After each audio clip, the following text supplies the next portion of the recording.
Okay, we're live, Michael. Fingers crossed I managed to do it. So hopefully we're going live on our media as well. So guys, welcome to the Just for Keepers podcast, obviously where we interview current and ex-professional goalkeepers.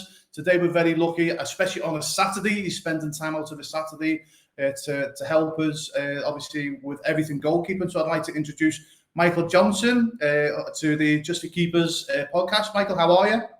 Hi, mate. Yeah, I'm good, thank you. How are you? Yeah, fantastic, Michael. Again, I want to say a massive thank you for coming on, especially on a Saturday morning. Honestly, you probably won't realise this, Michael, but you're going to help so many goalkeepers within our network, especially the younger goalkeepers, and also parents of goalkeepers as well. Who are trying to help their goalkeeping child. So on behalf of the whole J4K Just for Keepers, put my teeth back in, Just for Keepers community, Michael, I want to say a massive, massive thank you. And also as well, we are live, so fingers crossed. This time, if there's anyone obviously listening live, please ask your questions for Michael. And if I can read, so I'm looking over here now, if I can read your questions, I will ask Michael as your questions come in. So a bit about Michael, okay? So a bit about Michael. So Michael, you currently play for St Albans City. Is that correct? Is it St Albans City? Sorry if I got that right. Yeah, it is. Yeah, City on the end. Yeah. Sorry, for some reason I thought it was Town. Sorry, and that's in the National League South, and your home stadium is in St Albans, Hertfordshire. Also, you played for some of the clubs that Michael's played for. It's been Hitchin Town, Braintree. But Michael, so obviously, so people can get to know who you are. If you don't mind, if you can just tell the viewers and the listeners a bit about yourself, but more importantly, if you can, your journey. So where when you started.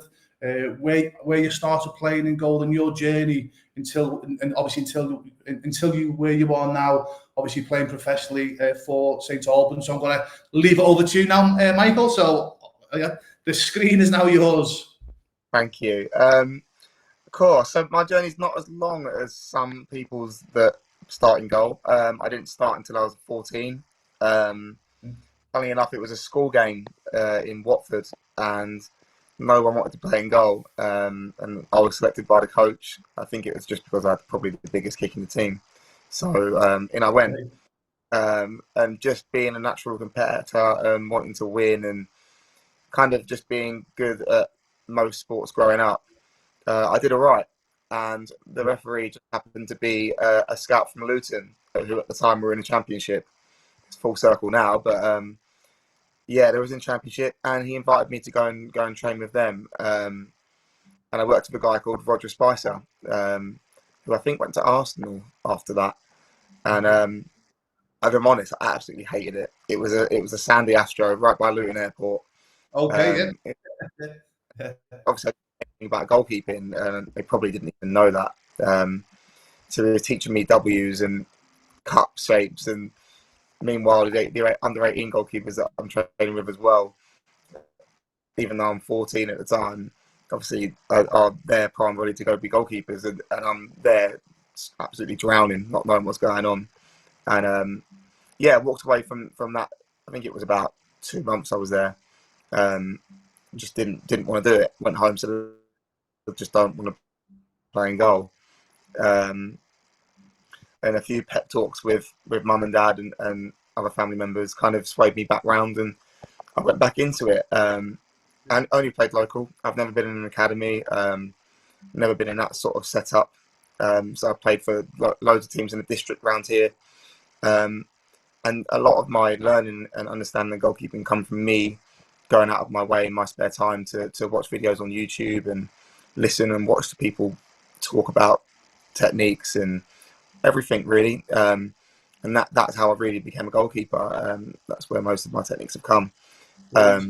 In terms of my actual in-play style, I'd say that my role model growing up was Pepe Reina, being a Liverpool fan. okay.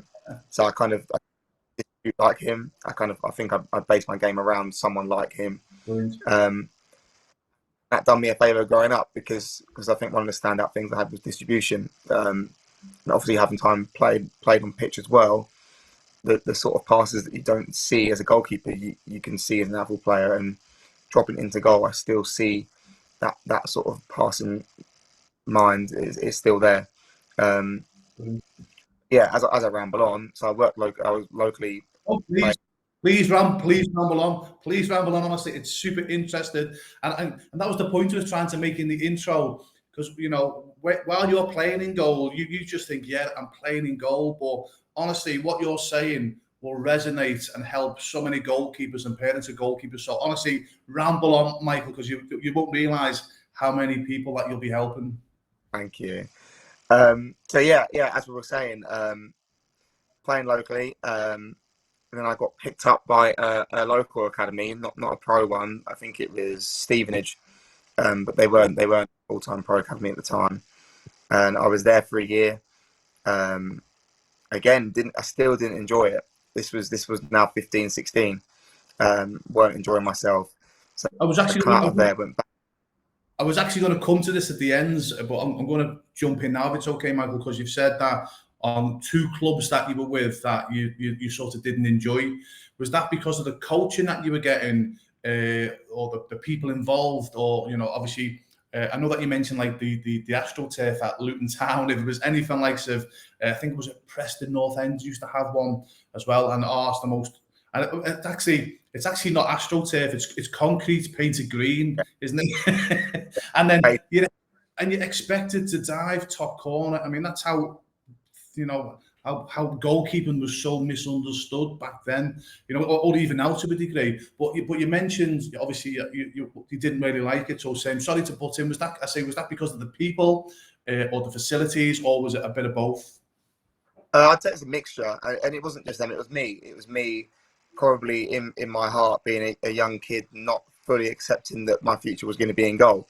Some people they wake up and the first time they play football, it's in goal and they love it and it's for them, and not realise, I think, which I realised quite young after these 2 incidents, is that not everyone's journey is the same. And it's a bit of perseverance and just sticking to it. And I knew I enjoyed it, but I just needed to be in the right environment. At Luton, although I'm sure like Roger was a great coach, he had a lot of pedigree and his name was out there. How he personally handled me being a goalkeeper that had never played, for me probably wasn't right. It wasn't very.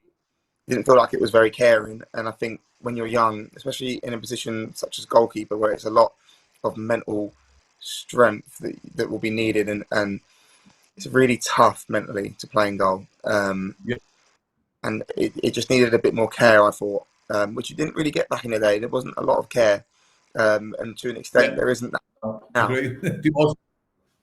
Yeah, there wasn't. It really wasn't. And if you were mentally weak, you were never going to make it. And maybe I was a little bit mentally. You'll probably relate to this. You probably relate to this, Michael. The motivational talk when especially children. Most children are naturally underconfident, and a lot of coaches don't realise this, or they do realise this, and they don't. Maybe they don't care. But like the motivation, I'm sure you've got this type of motivation. When you're probably underconfident as a goalkeeper, the motivation that you would have got from the coaches is probably either man up or you're out the team, which is no good. You can't. Especially for young children. I'm talking like 14, 15, 16. I mean, even underconfidence affects adult goalkeepers, so never mind teenagers. And I think they need to be. It's getting better. And again, first of all, apologies for interrupting again, but it's such an important point what you've made, because there's so many young goalkeepers. They think because they're underconfident, well, I must be weak.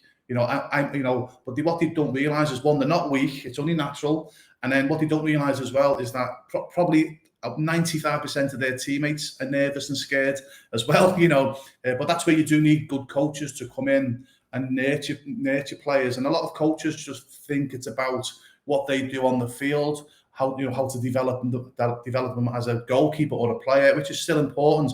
But honestly, I've been doing this for so many years now, Michael, and I'm still gobsmacked how many coaches still don't work on this to help their goalkeeper or their player develop their mindsets. Because you could be the best technical player or goalkeeper on the field, but if you're not helped up here, you're gonna, like you say, it's hard. You're struggling, and as I say, so again, I'm so glad you mentioned that, because the message that I want to get across on the back of what you've just said to anyone listening, look, you're not a weakling by being obviously nervous and scared. It's only natural, but you do need someone to help you grow your confidence. So I just wanted to, as I say, do apologise for jumping in again there, Michael, but that was a quality point that you made. No, yeah, it's absolutely fine. Just to add on to that, I wouldn't sit here and lie and say I was the most mentally strong character growing up. I wasn't. Things outside of football can shape and change how you act and how you are. But I know that once I'd realised that it was something that I needed to work on, I got together with my mum.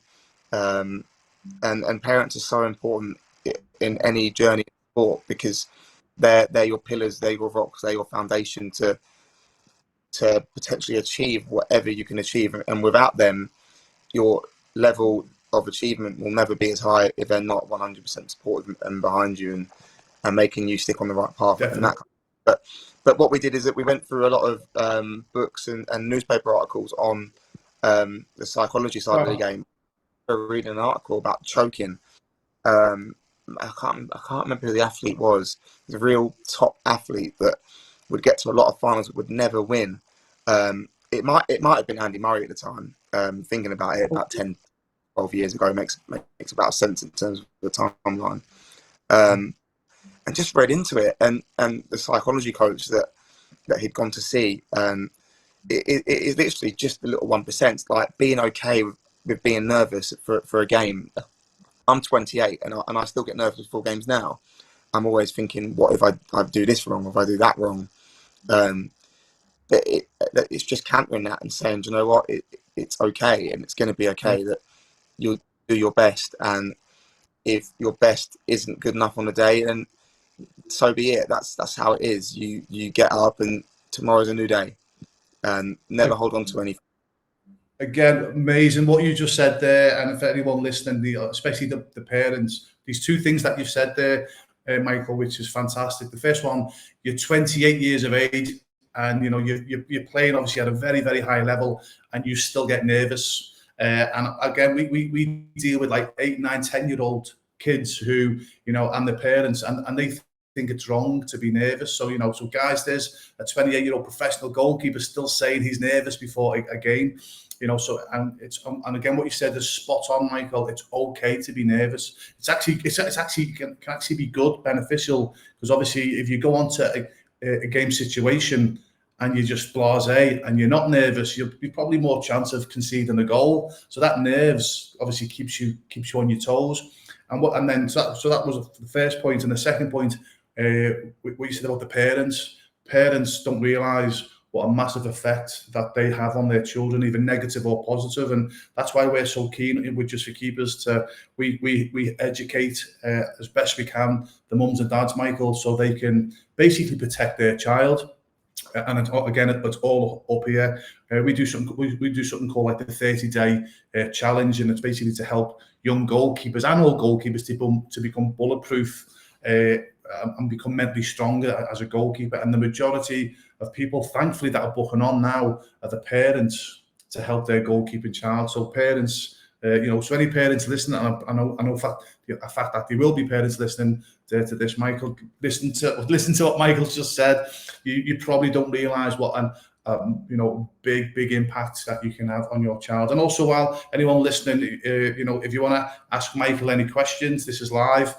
Fire away, ask Michael any questions, but you've got to make sure that you're doing it on the on the Facebook page, on the Just for Keepers goalkeeping main page, guys, because this is going across on loads of medias. I can only see it on one screen. So if anyone wants to ask Michael a question, fingers crossed they've done it right, Michael. You need to go to the Just for Keepers page. Okay, someone's put a question in now, so I'll come to that in a moment. But yeah, please carry on, Michael. Yeah. So do you know what? I never finished my journey. So I got to the age of 21. I'd played maybe a season full at like step 6 of non-league, which was still only local. Played every game that year, was player of the year, picked up all the awards and done great. And I think a lot of people think that if you have a good season in football as you grow up, that clubs will instantly just come and say, come and play for us because we think we're brilliant. And sometimes what you think of yourself and what others think of yourself are not on the same page. So I went off to uni. I thought I might have got an offer from somewhere. I didn't. So I went to uni. And in my first year, I just thought, you know, what local team on a high level could I put my name about and try and get in? And it was Hitchin, who had been about able in step 3, I think it is, of non-league. And weren't doing too bad, but it was my local team. So I thought, come back from uni, I can still work. Because in my head, I knew I was a good goalkeeper, and I knew that if the door was left open for me, that I'd burst through it. It wasn't a question of was I. It was just give me a chance to show that I'm good enough. And that's how it was. I went there. Pre-season, I was unbelievable. And the goalkeeper at the time was an international goalkeeper for Bermuda, I think, and was on trial at Woking, go full time. He was a very good goalkeeper. But he just couldn't live with me, and by the end of pre-season, I was the number one. And then unfortunately, being non-league, I went on holiday, off my place again. But then I got it back instantly because I was I just started on fire. And I'd say probably my biggest test mentally came in there so far in my career. I went for a patch in the winter where I just couldn't play. I was awful, absolutely awful. Week after week, I was making big mistakes. And interestingly, I was still very novice in my understanding of goalkeeping, and I was wearing gloves that had barely any latex on the fingers, and just things like that you'd think would be so much common sense to not do that. But I didn't know how it worked properly. I was still kind of freestyling it, so that never crossed my mind to get consistently new pairs of gloves. And I think it climaxed in playing Weymouth at home in a league game. We were kind of bottom half of the table, and they were going for the title, and it rained all day. And I remember waking up thinking, I need this game to be called off because I just know it's going to go wrong. And that's where the mental strength comes in. And this is me at 23, 22, still knowing that I've got a long way to go mentally. And it did go wrong. Made a couple of mistakes for goals, and there was about 500 Weymouth fans behind the goal singing that the manager's going to get sacked in the morning, and it was a real horrible day. And I kind of took 24 hours of silence after that, not to say anything, and just have some time to think about like what was going on, and I vowed to myself that I'd never return to that stage, that I'd be stronger and I'd be better. Not just in terms of playing. Sorry to interrupt you there, Michael, but I'm trying to think of an amazing motivational word that I've heard that it'll come to me in a second. But again, what you said there is fascinating. As I say, it's like where, you know, you knew that you were going to have a bad game. You know, whether that's it, whether you think you can or you think you can't. I think this was Dale Carnegie, like an American business owner in the 1900s or something like that. Or it might have been Henry Ford, who founded obviously the Ford Motor Car. And he said, if you think you can or if you think you can't, you're right. Yeah. So if you think you can't do something or you're going to have a bad game, you will have a bad game. Or you potentially, you know, you will have a bad game. So you're best thinking, look, I'm going to have a good game. So if you don't mind me just again nipping in. So what do you think made you think that you're going to have a bad game, and then how did you get out of that negative cycle of thinking? Well, I would say it's definitely a bad mind frame, a bad mindset, and a real lack of confidence, which can happen. Happens every year to goalkeepers. It's not something that happens once and it never happens again. But I think it is just learning you can only control the controllables, and that, you know, if you go out there and you give your best, it sounds so cliche, even at high level sport. But if you go out there and you give your best, and you know you gave 100%, and some days you make mistakes, sometimes you won't. You can walk off and say, you know, yes, that could have been better and that could have been better, but I tried my best. I couldn't have tried any harder.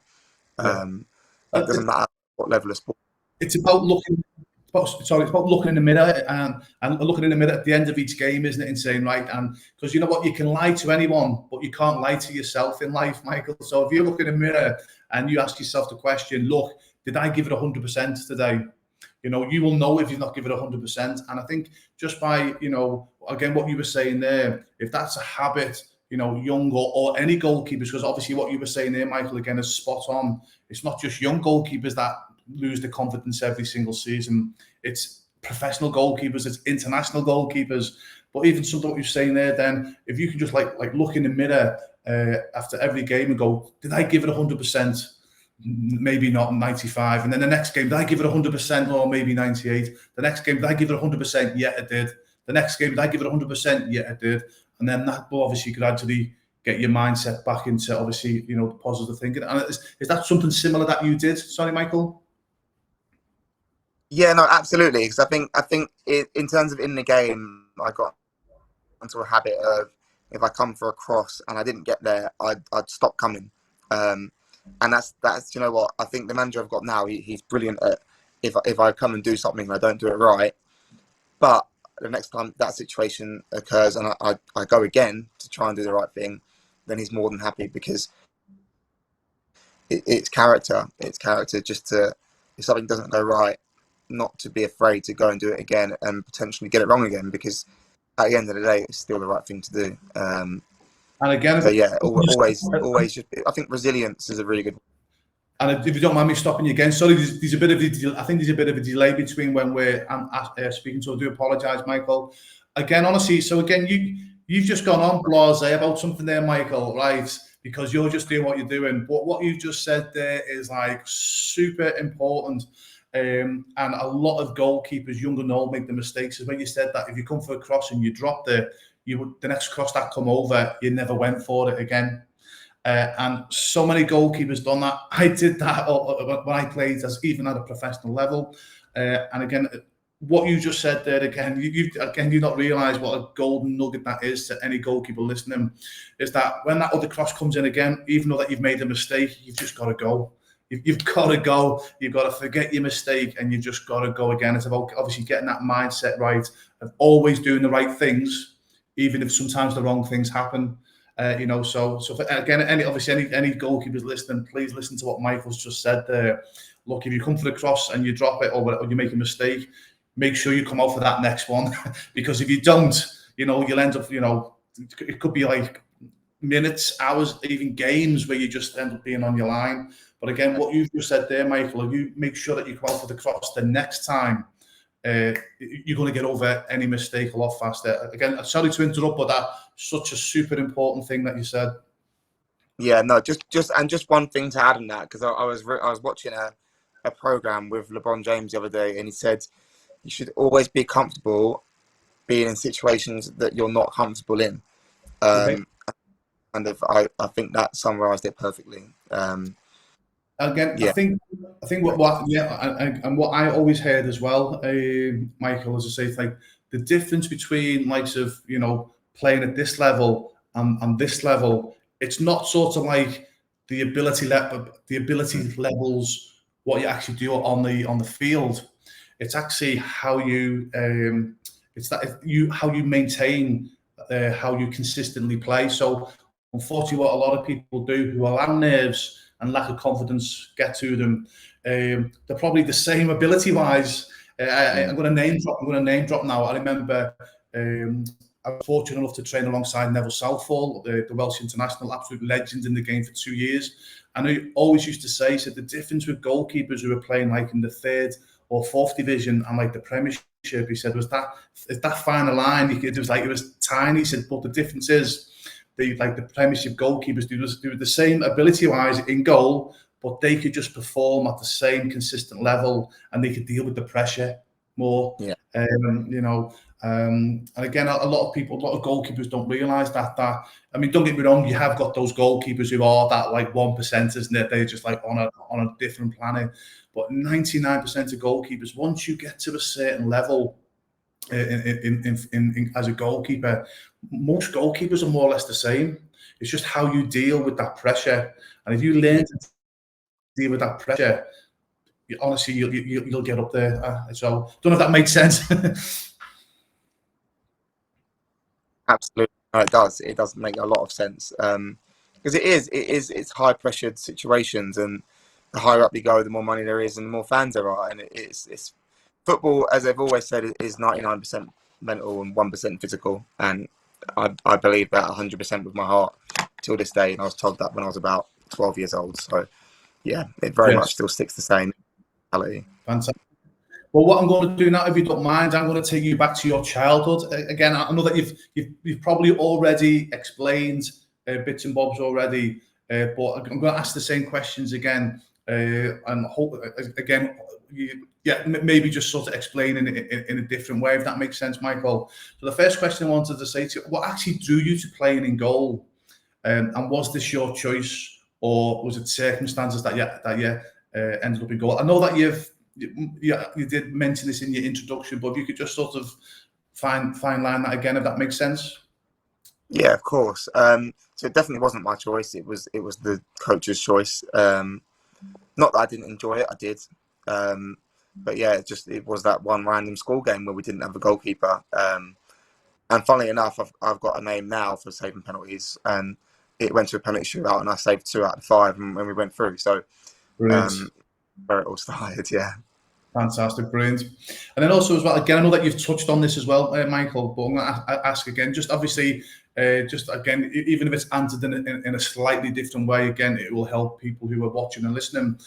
So when you first started playing in goal, I always call goalkeeping, and I think we've touched on this already, I call it like a character building position, because obviously, like you said before, and you were honest, it is actually hard playing in goal, especially as a youngster. So when you first started playing in goal, how did you cope with goalkeeping being so hard, and how did it build your character on the field and off the field, learning the position of goalkeeping, Michael? So I would say I'm quite a vocal person anyway. So if you walk into a room, I'll be one of the loudest people, without doubt. Doesn't matter what room it is, I'll find something to shout about. Love it. So but that kind of lended itself to goalkeeping. Is that I know that when kids are a lot younger and they play in goal, that they're not very vocal, and that's always been a problem in goalkeeping for the younger generation, is that they don't talk enough. Yes. So I think I'd say I was quite mature quite early. So I kind of realised just to control the controllables of what I could. So I knew I was fast, so I could sweep quite well. I liked to kick, very inconsistently, but I liked to kick. I liked to be loud, and I liked to be centre of attention. So by being centre of attention, it was making saves and things like that. And in terms of learning, it was all very much on the go. Anything that I was picking up was literally as it happened. Because obviously the coaching wasn't the highest level. But I think that's where it's a lot of self-development. I think you see it now with keepers in academies and stuff, is that they're very much, they're raised like little professional footballers. And it was never like that back in the day. It wasn't taken to the level that it is now. Like, you've got like 8-year-olds with instant ages of football, and that's not how it was. Now, there's good and bad to that. It's good because it's exposure, and it builds you a social platform, which is good to have carrying forward. But at the same time, it creates a false environment because you're not a professional footballer, you're a kid. Yes. And I think the first thing that you have to do is enjoy playing football, enjoy playing as a goalkeeper. Because if you don't do that, trust me, by the time you get to adulthood, and if you're not enjoying it, it's probably one of the worst places you could be. So my advice, find what you enjoy doing goalkeeping and use it as your motivation.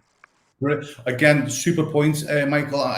Now, I actually don't sell this book on the website. I give it away for free, so I'm not plugging any book on this chat here, this podcast. Sorry. So I've written a book called How to Become a Professional Goalkeeper, and it's basically just my story that me and my father, what I did to become a pro footballer, pro goalkeeper, but it's also to guide parents as well, because don't get me wrong, it's obviously it sounds like I'm contradicting myself, but it is obviously good for youngsters to have professional training at these academies. Again, I'll say, like yourself, Michael, I never had that. But there's a fine line. You've got, as a parent, they've got to make sure that it's not taken too seriously, because what they don't realise is a lot of these coaches, a lot of these coaches are looking at an 8, 9, 10-year-old as an adult, and they're not. They're an 8, 9, 10-year-old, and sometimes what happens is, you don't want your child to grow up. Obviously, you want your child to have the training, but you don't want your child to grow up too fast and be too serious, because you started playing in goal when you were 14. You were never at an academy. That's similar to myself. I was never at an academy as a youngster, Michael. So for me, I'll be honest with you, I always say to most mums and dads, look, don't let your child, rightly or wrongly, don't let your child go to any academy until at least 14 years of age. Let them enjoy the game, because at 13, 14, most goalkeepers still don't know whether they want to be professional goalkeeper or not. It's the mums and dads sometimes that are pushing them. So I'd say, listen, let your goalkeeping child make their decision. Let them, like you said, the big word is enjoy themselves. That's so important.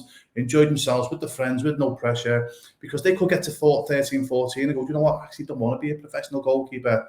And if they've been sort of forced into this bubble, and being treated like an adult, for 4 or 5 years, I don't think that's personally very good. But it's difficult for parents trying to find the fine line, get their own coaching for the child. But like you said as well, it's got to be enjoyable. And for me, the best way to be enjoyable is just go and play with your friends on a Saturday and Sunday. So another really, really quality point, and something I actually want to lead on to. Sorry, Michael, you mentioned that you weren't at a professional academy. How did that affect you when you were looking at other goalkeepers? Did you think, I'm not at, such and such is at an academy, and you're probably thinking, I'm just as good as them, but did you ever think, I've lost my chance because they're at an academy and I'm not? Not really, no.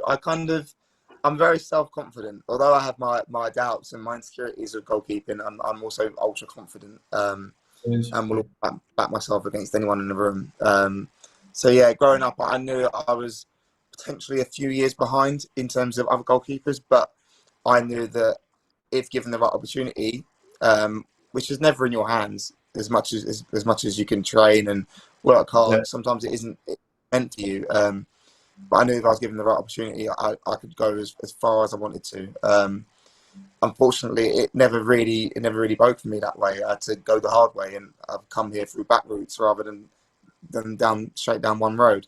But I think maybe there was one time. It was I think I was 16, a GCSE year at school. We had a school game, and I knew I was being watched at the time, and I knew my name was out there, and I was having a really good year at school, and also out at the football club I was at. And there was a scout there, so I won't say his name. He's a professional manager now in the National League, but at the time he was a scout for Brentford, and I knew he was there because he was right next to the corner flag of the side I was in goal for, and we conceded a goal. And to be fair, the team that I played for outside of school were quite good. We never really lost. And I come to school and it was a mixed bag. And we let a goal in, a long ball over the top, the defender let it bounce, and the striker had run through and scored. And I just think subconsciously, me knowing that the scout was there, it kind of led to me being a bit more emotionally on edge, which obviously I've learned since then. It's good to play with emotion, but you can have too much sometimes. Yes. And we had an argument in the middle of the pitch, and the scout walked off, and I knew then that I'd blown a good opportunity there. And I remember my coach coming to me at half time, and he said, "You've just blown yourself a trial at Brentford." And but do you know what? I'm going to stop you there as well. Sorry there, Michael, as well, because again, I've said this. Again, when I try and educate the mums and dads and the keepers, and just for keepers, is that for me, that scout was wrong just to walk away, because again, for me, that shows a scout doesn't understand goalkeeping. And what a lot of people don't realise is that a lot of goalkeepers don't realise is a lot of scouts actually, don't actually understand goalkeeping unless it's like a proper specialised scout who's played in goal, knows all the knowledge, and obviously that type of scout knows. But obviously will know the goalkeeping game. But as I say, for myself, if that scout would have heard good things about yourself and they've seen something happen in a game, they should have known, okay, it's, for me, that says that maybe that scout didn't understand goalkeeping, because, you know, if it had been myself watching, for example, or, you know, a goalkeeper scout who knows what they're talking about, they're going, okay, it's a mistake. Let's see how Michael now gets on for the rest of the game. If that makes, because for me, as a goalkeeping coach or a goalkeeping scout, for me, I would have wanted to see how you would have reacted after letting a goal in and having an argument with your teammates. Did you go on to have a bad game, or did you go on to have a great game? I'd have been watching your character. But anyway, I just, you know, I'm a bit annoyed that he never gave you an opportunity, Michael. It's funny how football goes full circle, because he was manager of Stevenage at one point, and I went back in for a trial then, and he still didn't have me, so might have been personal. Yeah, maybe. Well, a super question's just come in. I say, so I think I'm sort of doing this right. So what it is for you guys listening, ask the questions, because I know this is going live on about 9 platforms, and I can actually only see 1 platform here. So please ask your questions, but please go to the main Just for Keepers Facebook page, and you get an opportunity live. You can ask Michael any goalkeeping question you want. We've just had one come in from Dave Johnson. Thanks, Dave. Michael, brilliant question. Says, what advice can you give young goalkeepers moving into a full size net? So obviously from mini goals into the big goals. What advice can you give, please, Michael? I think it's very clear advice in that you are not going to save everything, and to not worry about trying to save everything. I think I was told a stat a couple of years ago that I think it's like 75% of goals that are conceded by goalkeepers are within their arm span of their body. So it's not so much that the goal's too big or anything like that, which in my view it is. I think they're changing the football period a lot, and goalkeepers are being left hung out to dry a little bit. But just control the controllables. Same as what I do at training every single time, every day, or when I make a mistake, I'll go back to the basics, just dealing with shots that are in and around your body. Watch videos, talk to people about potentially closing angles, where you can stand, can you be more aggressive in your starting position. But I think genuinely the biggest thing is just accept that you're not going to save everything, and no goalkeeper in the world saves everything anyway, let alone a kid in a full-size adult goal. It's not going to work like that. Just control the controllables, work on closing the angles down, being aggressive as a goalkeeper, and just shots in and around the body. Focus on them 3 things. If you're beaten by a shot that goes inside the post or in the top corner, that can happen to anyone. Don't be too down about that. Just worry about what's in and around you, and you'll find more often than not that you'll be pretty sound as the goalkeeper in big goals. Not amazing tip, that, Michael. Thank you. So I'm going into the next section now of the podcast, and sort of these questions are going to sort of. So again, I say we're always about helping the next generation of goalkeepers and also goalkeepers that are still playing. But this is obviously sort of meant to help like the next generation. So one of the first question is who do you think is the best goalkeeper? And you can say yourself as well, Michael. I know that you said you're super confident. So who do you think is the best goalkeeper in the world at present, and why? And what can young goalkeepers and old goalkeepers learn from this goalkeeper you think is the best in the world? Genuinely, with no bias, I would say Alisson at Liverpool. I genuinely would. Obviously, I support Liverpool, so I do get to watch him play every week. But I just think he's the most perfect all-round goalkeeper. He's brilliant with his feet. He's very aggressive coming off his line, sweeping, coming for crosses. I think one-on-one, I've never seen a goalkeeper like him one-on-one. The way that his technique for one-on-ones is something that I've never seen before. But I think Neuer is close for Bayern Munich. I think he's very close. He's been the standard for probably the last 10 years. Yeah. But I think Alisson's gone past him, if I'm honest. I think Alisson plays for a team in a much harder league. exposed to a lot more situations than he should be because of how Liverpool play. It's so gun-ho. But yeah, I think every year on stats, he's preventing 10 goals every season, which is unheard of. It's remarkable. And he's got like 4 assists and a goal in the last 3 years. And he Better just than some of Liverpool fielders. He just looks super calm as well, doesn't he? You think, you know what? It's like, you know, they're chasing for the league or in the Champions. They're in the Champions League, and you know, as I say, it's the opposing teams coming towards them. The crowd's roaring, and he's just like super cool, and you don't sort of see any fear in his eyes, do you? Or even if like he's on edge, he's just like the Iceman from Top Gun. He is, but he's generally so calm and cool that is what can unsettle strikers, and that's what gives him a psychological edge. This is where I say it's 99% mental. He is so calm, and everyone trusts him so much that as a striker, when you're going through, I can only imagine that you think, well, how am I going to score? Yeah. I think of so many situations where he's been one-on-one, no one else around, and a striker has panicked and done something wild. And these aren't your average footballers; they're Premier League footballers who do this for thousands, hundreds of thousands of pounds, if not millions of pounds. Just the sheer calmness and presence of him being in the goal puts them off enough to make them do something silly. But you've chosen an amazing goalkeeper. Also, if you had to pick 3 like skills or techniques or attributes a goalkeeper would now need to learn, obviously like crosses, distribution, etc. What would be the 3 main skills you think that a goalkeeper would need now to have a chance to achieve their dreams? I would say at the moment the most important one is keeping the ball up the net. So that will never change, no matter what football evolves. Keep it out the net. But making saves is a good start. I would generally say the second one is distribution. You have to be comfortable with the ball on both feet to go to the real top level.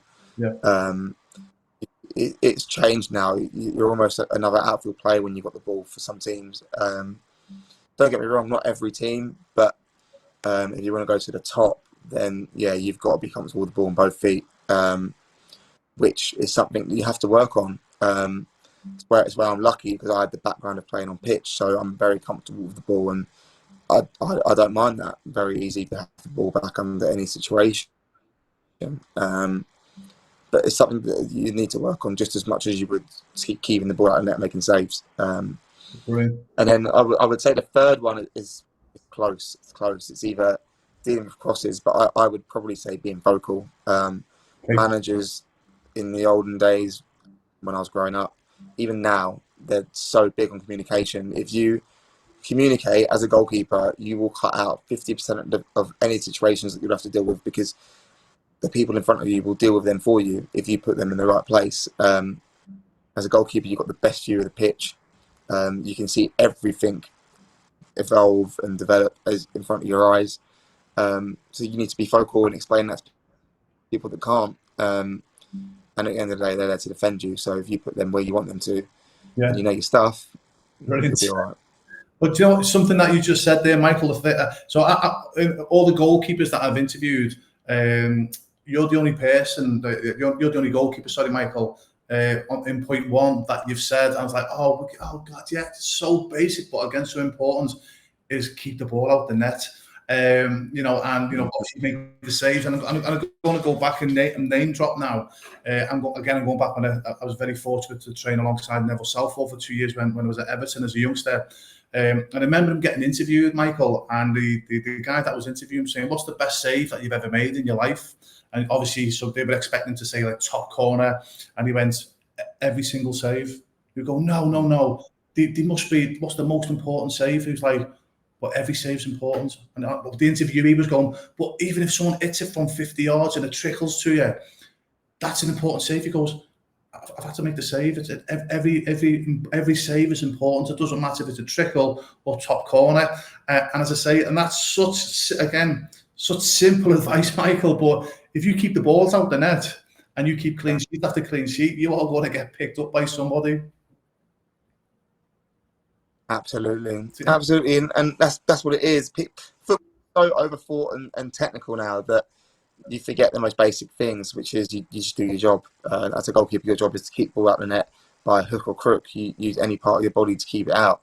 And even if the rest of your game is not top level, if you keep the ball out of the net, you'll tend to go far, and the rest can be worked on. And you know what? And that's the point I wanted to say. You actually just said it better than me, Michael. It's like football is sort of obviously getting technical, but as I say, sometimes a lot of people try to be too technical. They try and break it down. They overthink stuff, and when you overthink stuff, that's when you make mistakes. Keep it basic. Keep it out the net. Obviously, you still got to learn the right techniques, etc. But you say, yeah, keep it basic. Don't overthink it. Just keep the ball out the net. And you know what? Obviously, yeah, if the ball hits you in the face and you save it, obviously, ideally, you want to catch it. Don't obviously give anyone bad habits. But the point of what you said there as well, yeah, is don't overthink it. As goalkeepers, our job is to keep the ball out the net no matter what we do. And that's like what the Neville Southall said. You know what I mean? Every save's a great save, so, because you're in the right place. But no, brilliant. Honestly, no one's ever answered that like that, Michael. So thanks very much for that. So also as well, I know that you've touched on this before. Obviously, you said that at 28 years of age that you do get nervous before a game. So what tips can you give young and old goalkeepers? Because most are nervous and scared before the game. What tips can you give them to help them deal with those nerves before the game, please, Michael? So a lot of it will depend on how old they are. A thing that I do is I tell myself what I'm good at. And I've got a friend that I went to university with, and what he did was every season that I've played for the last 4 or 5 years, he's got together 5-10 minute clips of my highlights of doing good things. And if I ever need a bit of reassurance, and my positive words aren't doing the job, well, then I will back that up with visual effects, visual positive impacts, which is watching me doing good things in high pressure situations. And it just reaffirms to yourself inside that, you can do this, and this is you doing it. You've just got to now go and believe that you can do it again. And for me, that's just one basic way of doing it, is just be positive with yourself. And I touched on it earlier, being comfortable giving 100%. And if you give 100% and you couldn't done anything more whilst you was out there, being content with that. Everyone strives for perfection in this world, no matter how old you are, whether you know you're doing it or not, everyone does it. And very rarely does anyone get to perfection. Hence, there's only 20 goalkeepers in the Premier League, not 150, because there's only certain spots and certain people can get a certain distance. So with that in mind, just be happy, enjoy it. I think as long as you enjoy it and you give 100%, you can't have any worries, because at the end of the day, we all play football because we enjoy it. Well, again, another great tip there as well, Michael. And this is something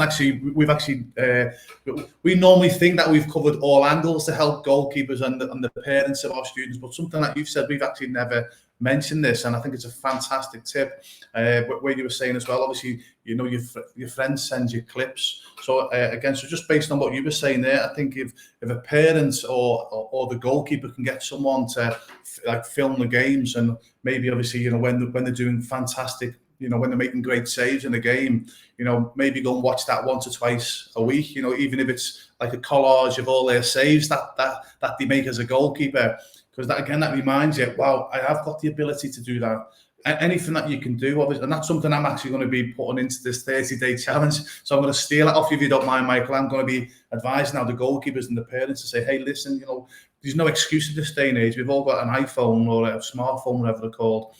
Get someone to film you, obviously making the saves. Obviously, the mistakes, yeah, have a look to see if you made the mistake. If you do make a mistake, sorry, obviously, so you can put it right, but obviously only put the positive saves on this positive, obviously, collage of saves, so that makes sense. And because for me, even if it only gives you that extra 0.1%, to help you with your confidence, you've got to take everything, Michael. So I'm gonna be stealing that off you, mate. I'm afraid. It was it. I didn't give anything for parents.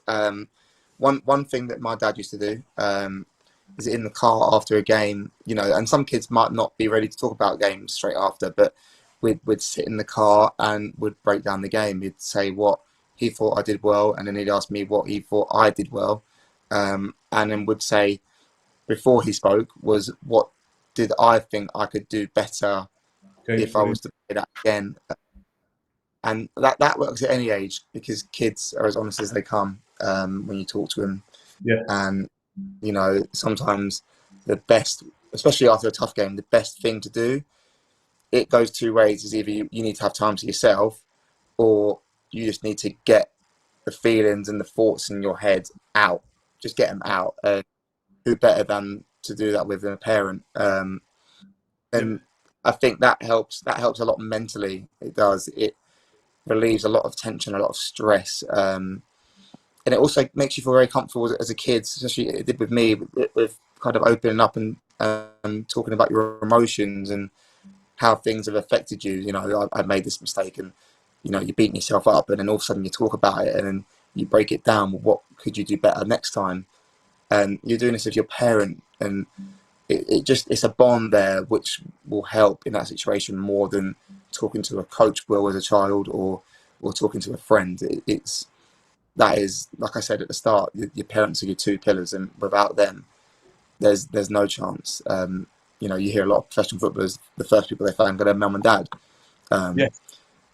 It'll be 99% the same for footballers, is that mum and dad's being there, not just so much buying them equipment and that kind of stuff. That's obviously needed because you're kids, but emotionally, it's massive. It's massive. Being there emotionally is huge. Honestly, again, so for any parents who are obviously, you know, listening or watching, obviously what Michael's just said, yeah, it's an amazing point, and it's something that you should be doing with your goalkeeping child, or any child, you know. So Michael, no, honestly, that is an amazing tip for any parents to have a discussion with their child after the game. And that's the best time to do it as well, because it's fresh in your mind. You know, that's when you have made a mistake, it's fresh in your mind. You're feeling crap anyway, so you might as well speak about it right after the game, and then, okay, forget about it now. Next day is a new day. Let's move on. And that way, then you get you know, so it's because there's no point speaking about it 3 days later, because you're going to be bringing back a negative memory. So, like you said there, Michael, do it right after the game, because you're feeling crap anyway as a goalkeeper. And as I say, you know, that way, then you can, what you said there, sorry, you know, you can, as a goalkeeper, say what you think you could have done better. Your parents say what they could have done better. And the most important thing is then you can then forget about it, and then the tomorrow's a next day, if that makes sense. Yeah, and just to add, sorry, definitely finish on a positive bit of feedback. Don't leave it on a negative. Always leave it a positive. Leave the conversation in good taste. Brilliant. Right, I've got to ask this question, okay? Because no matter, I always get asked these types of questions, because obviously every goalkeeper, we want to be a hero and save the penalties. Michael, and you've obviously already said that, you know, as a youngster, you saved the 2 penalties out of the 5. So how do you determine which way the penalty taker is going to take the penalty? And do you sort of like wait for them to take it and react, which obviously is very difficult to do? Or obviously, have you got an idea before they take it? Are you sort of taking like a calculated guess? How do you determine which way the penalty taker is going to take the kick? So with penalties, you know, they kind of happen very quickly. So I kind of try and use every second I can. I start off with a bit of delaying. You kind of, because obviously I used to play on pitch, I like to think it helps me judge a few things that I use as tools. Ball placement is one. A lot of people like to strike certain parts of the ball. Not so much the I can't think of what it's called, but where you pump it up. Not the valve, not so much that for penalties, but they'll hit a logo, they'll point it towards, they'll point it towards where they want to kick it. So getting a look at where they place the ball, as soon as they put it down, I'll tend to come off my line and have a look. The angle of their run up, you know, if the ball's not giving me a clear sign, then the angle of their run up will help. So kind of as I go, as the penalty evolves, the stages of reaction time will get smaller. So you've got a lot of time to react to how the ball's placed. Okay. A little bit less time to how the run-up is performed, the angle of that. And then if I've still got nothing, then it's planted foot. I'll leave it as late as them putting their plant foot down and where it's pointing or what angle it's facing, anything like that will give me a sign, then I'll go for it. And if I still got nothing, yeah, luck, it's either way. You're either going to be right or you're going to be wrong. And I think I go into penalties, a lot of keepers say there's no pressure. You can't lose when there's penalty shootouts. But for me, I'm someone that likes to put pressure on myself. I go penalty shootout, and if I don't save 2 out of 5, then I won't be happy walking away from it. And I think setting those high standards for myself make me perform well in penalties. I'm pretty sure last season I saved 50% of my penalties, if not slightly more. It was a good record throughout the year. And I think a lot of that is mentality. Having a knack for it helps, but yeah, definitely mentality definitely plays a big part in it. Well, one of the things that I've never heard that before, what you said, Michael, which is absolutely brilliant, where you actually said as well that you actually even watch, because what a lot of goalkeepers do, and interestingly, where you were saying as well, is you start to judge which way the penalty is going to be taken as they're putting the ball down. A lot of goalkeepers, including myself, Michael, actually start to make that decision once they've actually the penalty taker has walked backwards and set and made their movement forwards. So, like you say, so your time is actually less. So that is again, I've never heard that before. So it's, against guys, if you listen to that, that's absolutely a super, super tip. Don't wait, as I say, for the penalty taker to put the ball down and walk backwards. You're actually, as I say, well, you're actually doing it before that. You said you were watching the penalty taker, but again, just watching how they put the ball down. Did you get told that, Michael, or was that something that you developed yourself? Something that I picked up myself. Just knowing that when I was taking one as an outfielder, I didn't want to give too much away, and what could I possibly give away? And I've missed and scored. Even goalkeeper, I've still taken him in cup games and missed and scored. And I just remember thinking, in hindsight, what would have given away the way I was going. And they're the things that I picked up. And another one is the eyes, but as you hear a lot, is don't go for the eyes. So you'll either look silly or you'll look great with that one. But that's one of the last minute ones. If I'm picking up nothing from the run up, from the angle of the run up, as they run up, you can look at their eyes. Sometimes they'll look where they're going. Sometimes they'll look where they're not going. But that to me is more 50-50. Body shape, angles, that sort of thing. I'm quite good with maths, so I kind of use that to my advantage. And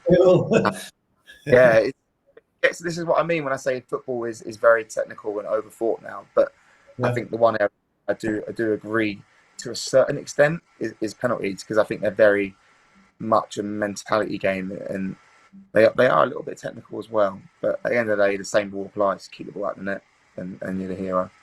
Brilliant, fantastic.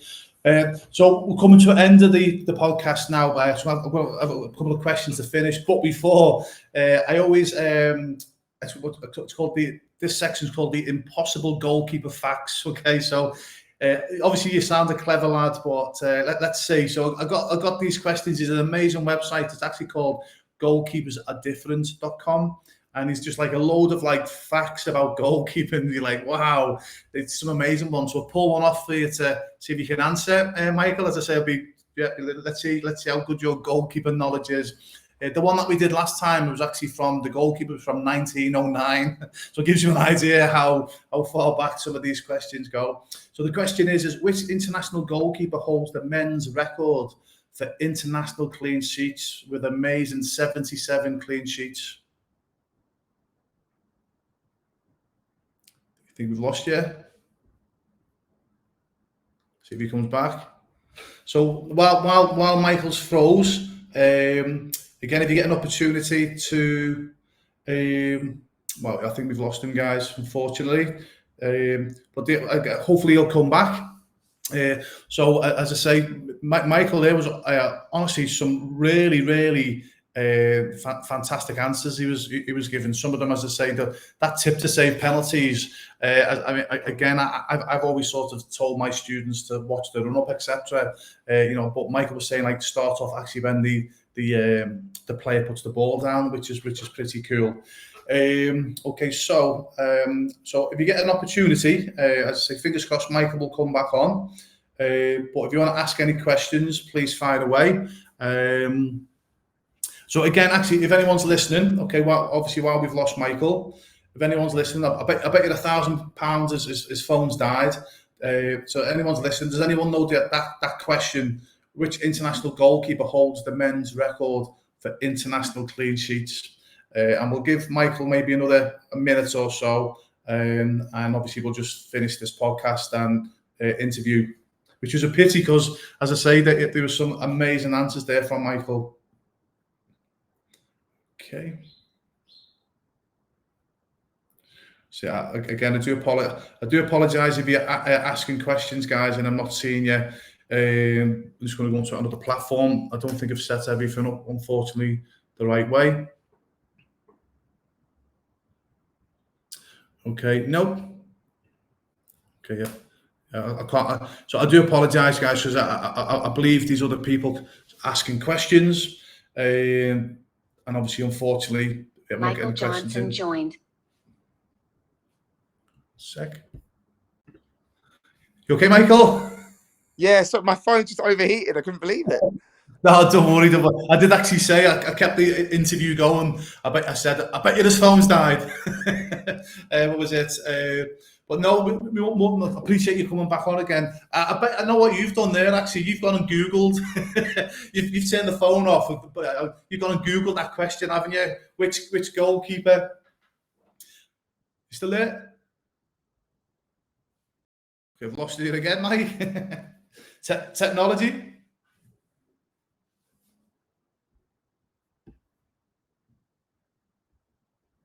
So okay, we'll just give him a bit longer. He's obviously trying to get back on, guys. And again, I do apologise because apparently Michael Johnson joined. Apparently, these people trying to ask questions, and I just can't see the platform it's coming on. You okay, Mike? Yeah, what a crazy couple of minutes that was. Oh my God. I was just saying there. I said, I bet you what he's done, guys. He's gone onto Google and gone, which international goalkeeper has kept the most clean sheets? Oh God, I didn't even hear that question, to be fair, and I still wouldn't be able to answer it. God, what a question! Wow.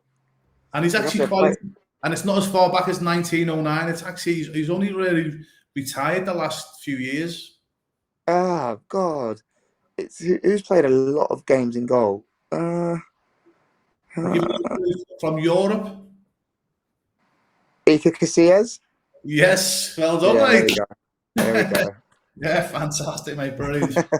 So we basically just got two more questions, and we'll finish off then, Michael. That's okay. Of course. The first thing is, if we can invent a time machine and you could go back and advise your younger self, at what age would you go back, and what advice would you give your young goalkeeping self? I would definitely go back to me being probably 6 or 7, and just start as a goalkeeper. And I would say to myself to give it 100%. Don't have any regrets, which I do now.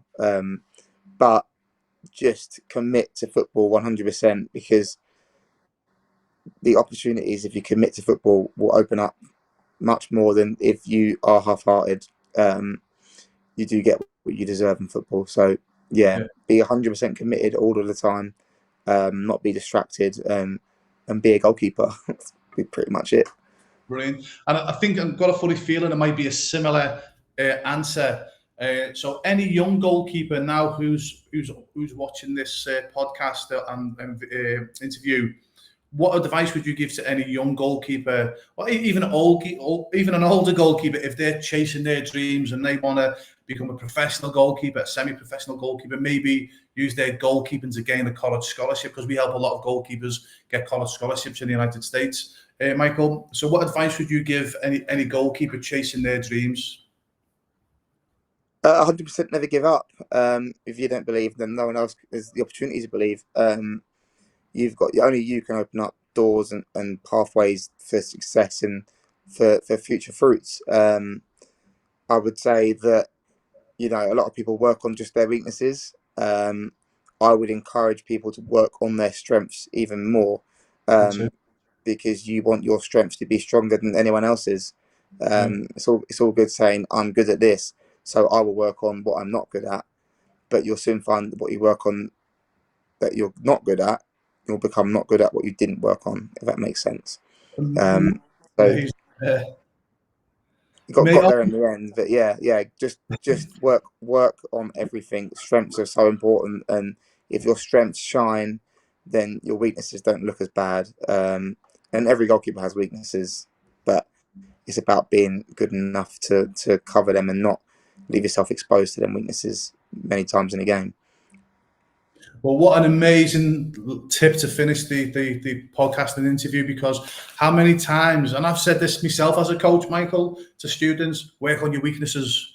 And great tip, you got to work on your strengths. And like you just said at the very end, because your strengths, if you can make sure with your strengths that you can stand out above the goalkeepers, one, that's going to make you stand out above the goalkeepers, but two, your weaknesses don't seem as bad. So that's an amazing tip for any goalkeeper. So it leaves me to say, Michael, 1,000 thanks for taking the time to obviously speak to Just for Keepers, and obviously help fellow goalkeepers, young and old, and also parents. Honestly, you will not realise how much benefit what you've said here today is going to help so many goalkeepers, because obviously this is going to go live on our platform, and this will be live for years. So it's not just going to be goalkeepers and parents of goalkeepers that who've been listening today.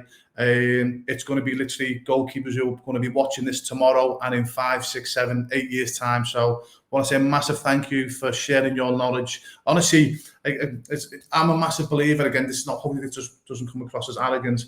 I'm a massive believer. The minute you think you know everything, it's time to quit. You know what I mean? Because as a goalkeeper, you're always learning. As a goalkeeping coach, you are always learning as well. And it's things that, most of the stuff that I hear, without sounding arrogant, I've been in goal since I was 8. I hear it time and time again, which is fine. Again, obviously, the way different people say it, Michael, you can take, you can take that information and obviously become a better person, better goalkeeping coach. But these things that you said on here today, which I was like, wow, okay, yeah, wow, can't believe I never thought of that. That's fantastic. So honestly, 1,000 thanks for, I say, one, being here, but two, just some amazing tips to help goalkeepers and parents. No, of course, and anything I can do to help. Obviously, people can message me outside of this, and I'll always answer. Funny enough, I do see one comment that I've not touched on about helping a 12-year-old with their goal kicking, which I can quickly give 10 seconds of advice for, is that my kicking is still not consistent now, but what I did to work on it, because it was very poor growing up, in terms of consistency, is I shortened my run up. I just took 3 steps back, 1 to the left, and slowed down my run up and just focused on getting underneath the ball and kicking it straight. Go to training, get a bag of balls, go to a field. Kicking's the easiest thing to work on, because all you've got to do is find the grass. And just focus on striking, short run ups. Don't overcomplicate it, because if you go far back and you're sprinting up to the ball, you're gonna have no consistency in your strike. So yeah, shorten up the run up, take your time with it, focus on the strike, eyes on the ball, lean back, and you should all be good. That's something we say, Michael. We say focus on the contact, get the contact right, and obviously as you grow older and stronger and your technique gets better, you can kick further, because a lot of goalkeepers, and we've probably made the same mistakes. You pardon the pun, but your goal is just to smash it as far as you can. But the thing to do is, to find out where your range is. So let's say you can comfortably kick to the halfway line, and then what you work on then is, okay, well, that's my limit. So let me focus on my technique, get your technique right, so you can consistently kick to the halfway line. Then once you get to that stage, you think, okay, now can I take it a yard past the halfway line, and then you gradually do it. The mistake most goalkeepers make is you just try and smash it as far as they can without any thought of what you're saying there. Just focus on striking the ball, and then the rest will just naturally come. Yeah, exactly that it is. And with young lads, it's a patience game. You want to kick it. You watch from TV the kick it length of the pitch, and you want to be able to do that, but that's not how it works. Good things come to those who wait. That's right, and it obviously, you know, and especially when you're watching it on TV, you know, the equipment they're playing with, the pitch is perfect. They're in a stadium, you know, so there's not the winds. Obviously, you still get winds in the stadium, but not when you're out on a playing field and you're open to elements, you know, and you've got the wind blowing in your face at 400 miles an hour. So, you know, a lot of the professional players are playing with the best equipment on the best surface, and they're protected and away from the elements as well. So, you know, they get you've probably been there yourself, Michael, where you've gone to kick the ball on a field and the ball's rolling along the 6-yard line because with the wind, and you're trying, as a goalkeeper, you're trying to run, and you know, so again, so yeah, you got to be patient. And sometimes, you know, we can't do what professional goalkeepers do on TV because they've got obviously all the elements, what we just said there. But Michael, again, 1,000 thanks for taking time, especially over Saturday. This will go live. This will be probably live on the podcast probably tomorrow or Monday. I'll stay at the end if you want to as well. We can have a quick chat to finish, but I'm going to finish the live stream now. And again, on behalf of everyone that's been listening, and on behalf of everyone that's going to be listening to this in years to come, 1,000 thanks. Honestly, Michael's been amazing. I've really enjoyed it. Never mind the people watching. Honestly, I've really enjoyed this myself. So 1,000 thanks. Thank you. It's been my pleasure to come on as well, mate. Anytime.